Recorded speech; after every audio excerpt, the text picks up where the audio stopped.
One thing that I've noticed about you and the best way to describe them, a clan that you surround yourself with, including your band and some other funny fellows, you're all kind of students of the history of country music. I mean, you got pretty deep roots, I guess is the best way to put it, and you pride yourself on that, don't you?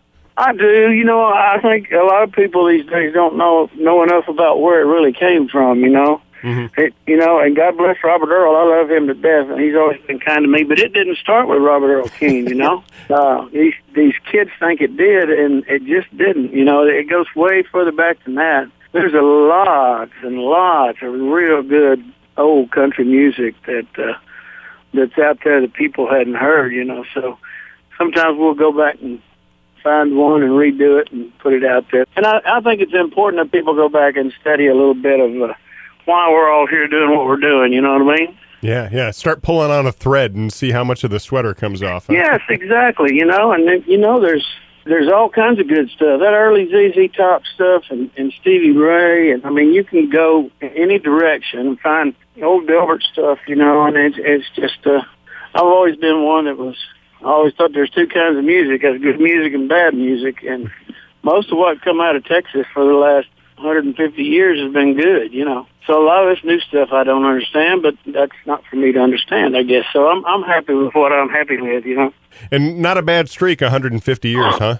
Yeah. I guess just about anybody would take that. All right, we talked a little bit about the family gathering. You've got that going on every year for, well, you said 16 years. You've also got a new compilation CD that you're planning on putting out that is live performances from the family gathering, right? Yeah, it's going to be from last year's gathering. We've got tracks from Daryl Dodd, Chris Wall, Tejas Brothers, just to name a few, Jamie Richards, of course, myself.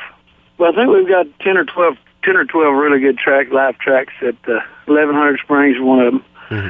Matter of fact, going back in the studio tomorrow to work on those. We were going to go in today, but we looked at the weather and decided we wouldn't go in the studio today, and we'd wait till it got cold and go back in tomorrow. Wait until the weather gets crummy. I like that. Yeah. But, we should be done with that and have it out in the summer, you know, around June or July probably. All right. So when the weather gets hot, that's when we get some new Tommy Alverson. Yeah, it'll be good. Problem with stuff like that is, you know, it's hard to pick just the one from somebody to do because all of them play such a good set. For some reason, when they come play the family gathering, they just play better than I've ever heard them play, you know. Mm-hmm. And I think it's our crowd that makes that happen. I would agree with you because I've been to the family gathering, and I've also been to the Outlaws and Legends Music Festival. I think, honestly, this may just be my stupid opinion, but whatever, here it is. I have a microphone. I think that there may be a little something involved with the fact that you get a concentration of great artists that are all, you know, backstage, hanging around, meeting up with each other, old friends and stuff like that. And I think they want to impress, you know, their fellow musicians, too. Do you think there's any of that? Yeah, it's been called a love fest, too, you know, because it's radiating from around the stage and backstage to the crowd out there. And there's just something about our little crowd. I say our little crowd. It keeps growing, but it's, you know, it's nowhere near what Larry Joe's or Outlaws and Legends is approaching. And that's fine with me, you know, it really is.